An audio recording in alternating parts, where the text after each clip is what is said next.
When the moon is in the seventh house and Jupiter aligns with Mars, then peace will guide the planets and love will steer the stars. This is the dawning of the age of Aquarius, age of Aquarius.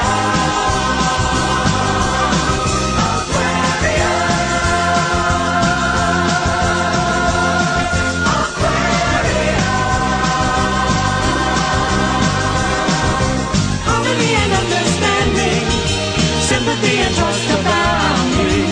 No more vocals or religion, golden living dreams of vision. Mystic crystal revelation. And the mind's through liberation.